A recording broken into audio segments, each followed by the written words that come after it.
Our third video comes from a channel called DeBunked.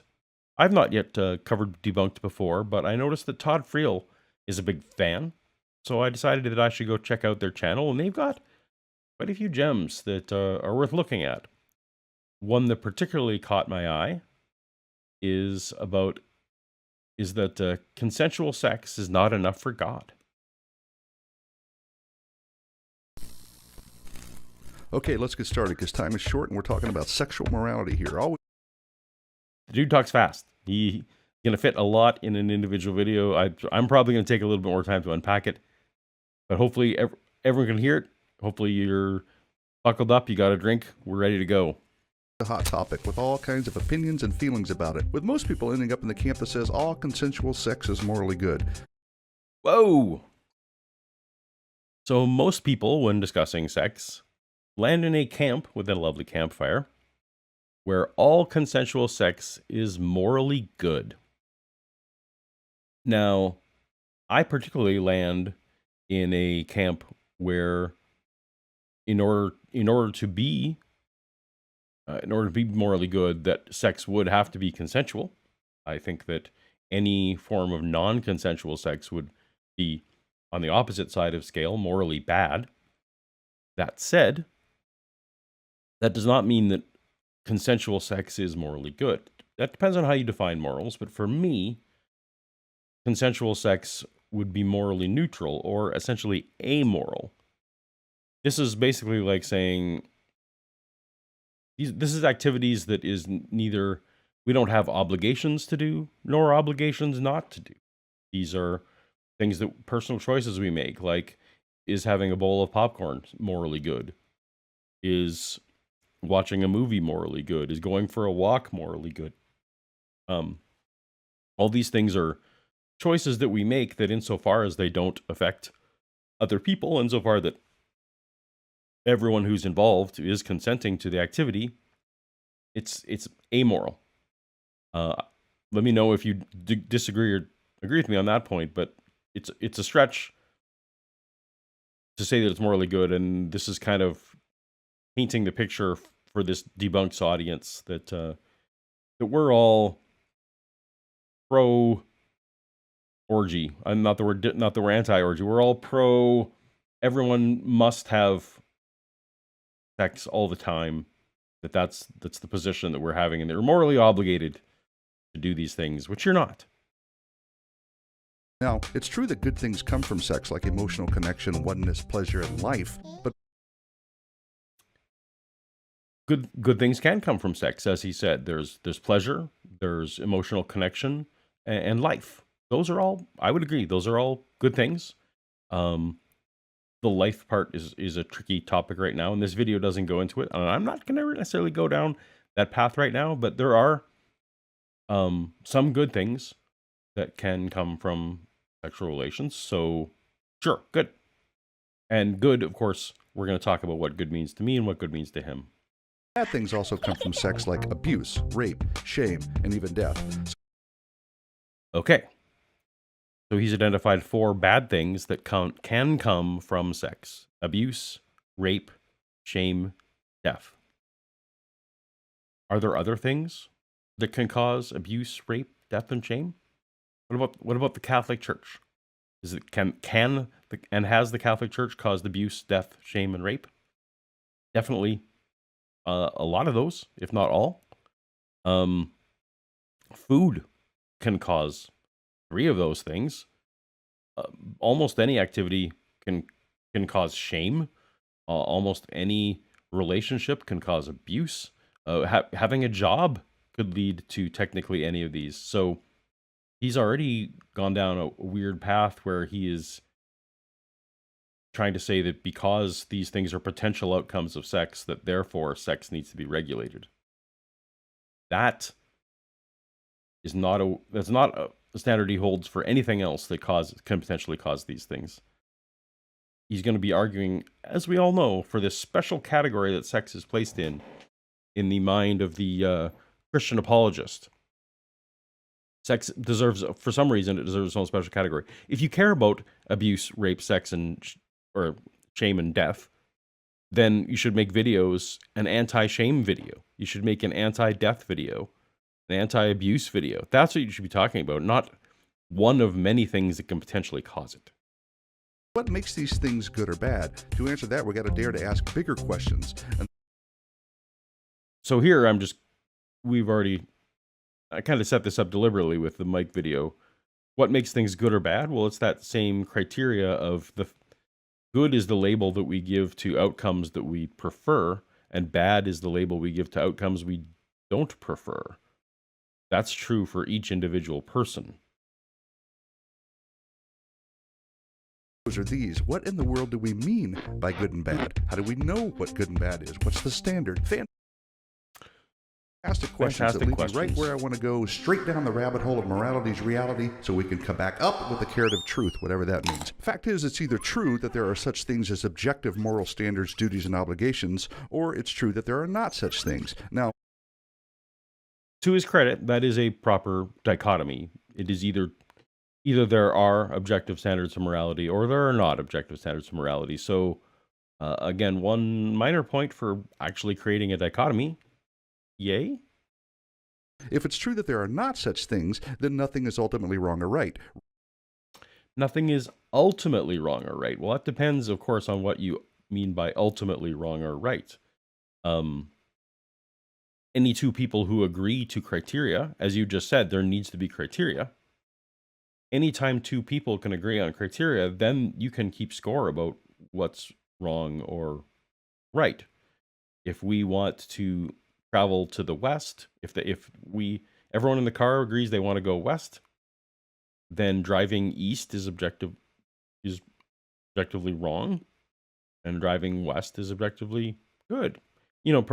Accounting for road things that you need to get around. But ultimately, if you want to travel west, you should travel west. This whole idea of ultimate doesn't exist in terms of morality in the way Christians want it to. All the Christians have done is said they want to put a God as the criteria and make all of us accept that criteria. Well, we're not accepting your criteria, Christians. You need to tell us, based on shared goals, why something is good or bad. You need to find this common ground if you want to convince us it's wrong or right. Otherwise, you're just yelling at us that your God thinks it's wrong or right, and we don't care. Is no better or worse than helping an old lady across the street. If there's no objective morality, rape is no better than helping an old lady up or down the street. Well, there's all kinds of criteria by which we could establish whether rape is better than helping an old lady across the street. We could have a criteria of which one takes longer. Perhaps we prefer things that take less time. Well, probably helping the lady across the street helps less time. There's a standard that we could pick. We could do a standard of which takes fewer letters to spell. Well, in that case, rape wins, because rape is there's only 4 letters there. You could have you could have a standard of what is going to earn you the respect of your community. Well, obviously the respect of your community is going to be better earned by helping the lady across the street. There's hundreds of thousands of criteria you could use to evaluate things. So this notion that if we reject your God as a way to evaluate these things, that therefore is no way to evaluate these things, it's freaking ridiculous, and I'm tired of it. And slavery is no better or worse than buying an ice cream cone. Slavery, no better or worse than buying an ice cream cone. Again, I'm sure you're coming up with all kinds of excellent examples in the chat. Please leave me other examples and comments of ways you can evaluate the difference between ice cream and slavery. There's millions of them, I'm sure. Picking the God way to evaluate them is just as arbitrary as the number of letters in the word is arbitrary. Not even going down the path, of course, that for those of us who are well-versed with the Bible know that the God of the Bible is not super clear on slavery and where he stands on it. Certainly, Jesus never condemns it, and the Old Testament seems to condone it, and Paul seems to think it's just a thing. So I'm not sure slavery was your best bet here, debunked. Now, if it's true that there are objective moral standards, duties, and obligations, then those things are, well, objective, which means they don't change because of a society's preference or a person's feeling or opinion. So you saw what he did there, right? If it's true that it's objective, then it's objective. Fine. Sure. Tautology. And of course, we prefer this. This is how I feel. That's my opinion. That is actually how most people come to morality. What creates this illusion that there might be something greater is a lot of us have the same preferences. Enough of us that it sure seems like a trend. And when we identify individuals whose preferences say against life or against private property or against truth, all those kind of things, we spot them because it's different enough that we notice.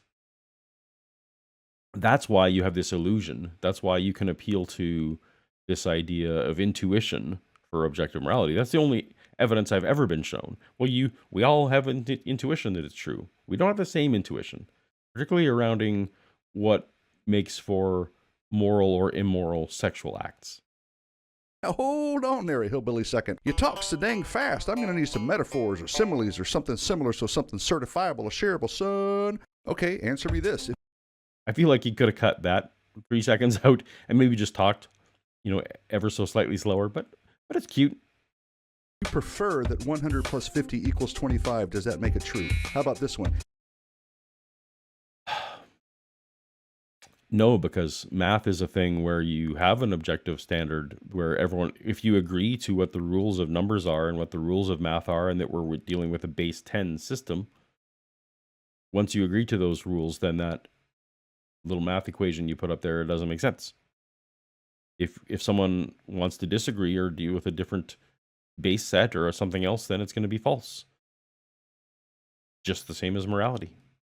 If you feel that murdering your mother just for the kicks of it is morally right, does that make it so? They always have to put in the for the kicks of it because they know that for almost any action you propose, we can imagine a scenario where that does become the more moral thing. For almost any action, you could say you have to do X or everyone else dies or everyone else in the universe dies. Of course, these are always hypotheticals. But in those cases, a lot of people would say, oh, well, I'm going to do X almost no matter what it is because, there's almost nothing I can do that is worth the consequence of everyone dying. So, of course, that's why they put that in there all the time.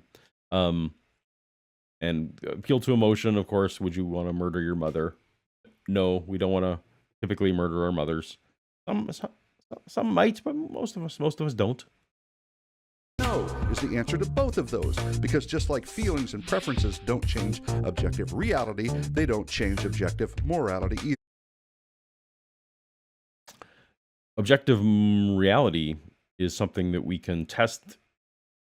All of us can test in the same way. We can make predictive tests about objective morality or objective reality. We can test to see whether or not there is a door in a room or whether or not gravity is currently working as expected. You can make predictive tests about all that, and we will all come to the same answers.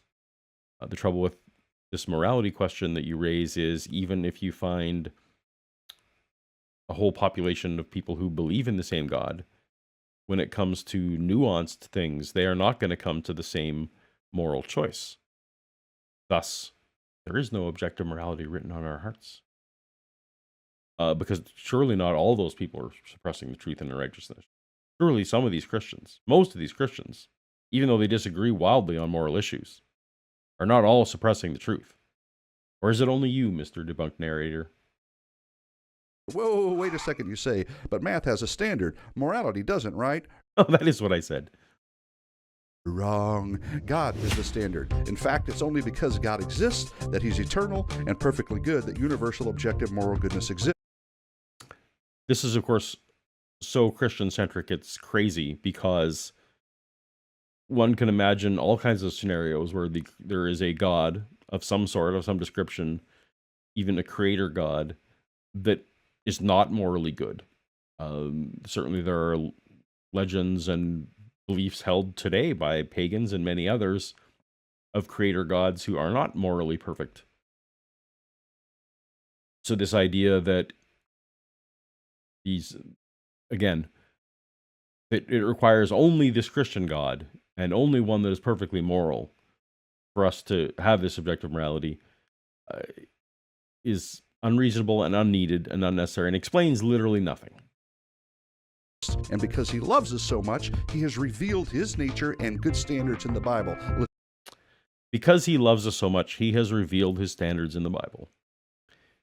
Do you think God is doing a good job with that?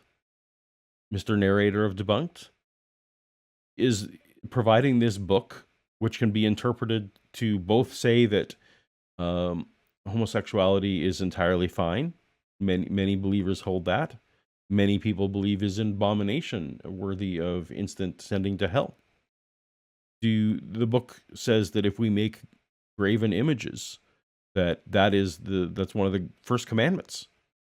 So does everyone who has a statue of Jesus, do they need to go to hell for some reason? Is that the fact that no two Christians agree on any of this stuff should be plenty of evidence enough that the Bible is insufficient to tell us what's moral and what's not, which is why, frankly, most people appeal rather to Romans chapter 1, where God has written this morality on our hearts. Our hearts can probably be more appealed to than the book can.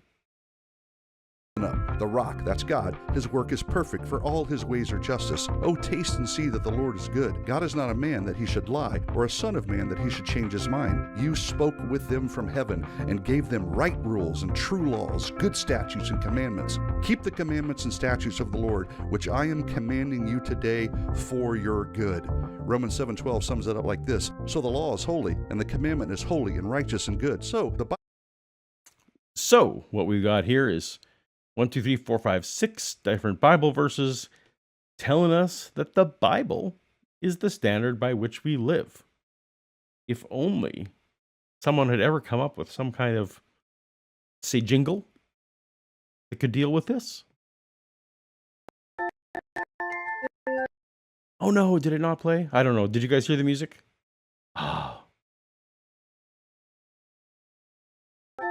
The music didn't work. Oh well. Bing, bing, bing, bing, bing, bing, bing. Next time. I got that working this afternoon. Bummer. Bible clearly declares that God's work is perfect, he is just, holy, good, and cannot lie, so that whatever he says is right and for our good. So then, the gazillion-dollar question when it comes to the morality of sex is really, what does God say about sex? So that is not the gajillion-dollar question, what does God say about sex? What, if you want to... Let me back up. Christians, if you want other non-Christians to care at all about your sexual ethic, about God's sexual morality, I suggest you try to do what you do in other portions of morality. For example, you don't appeal to God when you want to convince other people that we should have laws against stealing. You appeal to the fact that we all prefer that our stuff not be stolen, so it makes sense that other people don't want their stuff stolen. We kind of agree that private property is a good thing. We can appeal to that. If you want to appeal to not murdering, for example, I would prefer not to be murdered. Most people I've talked to would prefer not to be murdered. We can all kind of agree that, hey, you know what? This would be a better world to live in if I'm not so worried about other people murdering me all the time. The problem with biblical sexual ethic, beyond the fact that no two Christians agree on what that is that you can't appeal to any kind of standard of reduced harm or increased flourishing. You just can't, because God's sexual ethic, at least the one that this video is going to put forth, and is very similar to the one that I adopted and learned as a Christian myself, that basically anything outside of a heterosexual marriage is a sin. You can't appeal to why that's good or bad from other perspectives. That's why you need your God. You need us to accept your God as this tiebreaker up in the sky. I'm not going to say up in the sky. Sorry. The God, wherever he is, that because he says so, and we're supposed to trust that your interpretation of what he says is true, that's what we're going to live by, and that's what's moral. You need to work on this. If you want us to agree, you need to come up with better reasons than God said so, or the Bible tells me so. So, drum roll please. Stop. Hammer time. I'm sorry. Genesis 1:20. Oh, well, something I might have done. 7 through 28. So God created man in his own image. In the image of God, he created him. Male and female, he created them. And God blessed them, and God said to them, Be fruitful and multiply and fill the earth. Therefore a man shall leave his father and his mother and hold fast to his wife, and they shall become one flesh. Pretty plain, people. Pretty plain, people. Except, of course, that most of the heroes of the faith didn't follow this. David, Abraham, Solomon for sure, Saul, they all had wives, multiple wives, they all had multiple concubines. We don't know what was going on with David and Jonathan. That may well have been not really platonic. This is actually much more of a modern thing, this interpreting the Bible to say that this is prescriptive, that this is God exactly wants for us to do. But all that aside, again, it's just the Bible telling us these things. You need to tell us, if you wanted to make it in any way kind of a morality tale, you need to tell us why it increases flourishing or reduces harm. God's clear intent for sex is one man with one woman in one marriage, becoming one flesh for one life. I would argue, and you can look up many Christian videos online. In fact, maybe we're going to get to one today. We'll see how long I ramble. That this is not clearly the plan to all Christians. Then any kind of sex outside of those boundaries is not right and cannot be for your good. Cannot be for your good. Well, of course, you did list good things that came out of sex, that life can come out of sex, that pleasure can come out of sex, that intimacy and relationships can come out of sex. I'm sure there's plenty of other benefits. It's good cardio. Lots of benefits that can come out of it.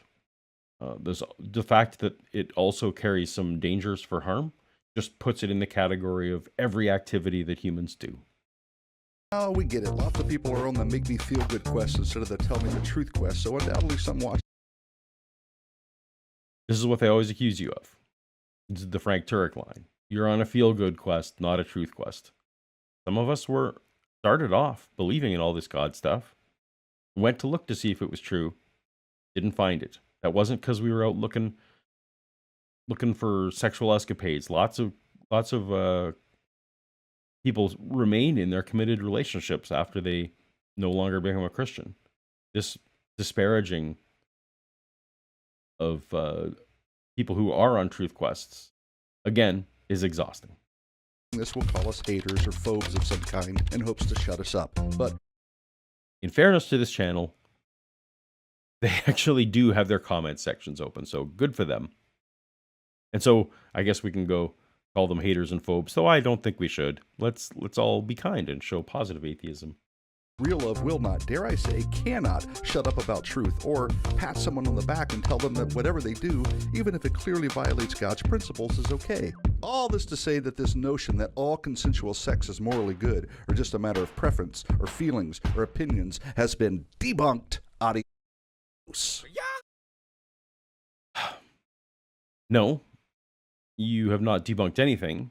You've basically reasserted that the way you interpret the Bible is that God doesn't want people to have sex outside of marriage, outside of a heterosexual two-person marriage. That's all you've done. Though I hope what everyone can take away from this and reinforce is that while sex can potentially fall into the category of sexually immoral when it involves lack of consent, and of course lack of consent can include people who, if you're including people who can't make proper consent via age or some other circumstance or power dynamic, these are all ways that sex can become immoral. But the idea of moral sex, maybe this is controversial, maybe not, but I don't think that actually exists. I think sex as an act is generally amoral as long as everyone who is participating is consenting enthusiastically. But what do you think? Am I off on this? Is there such a thing as moral sex? Is there does the fact that God says so, should that mean more than I think it does?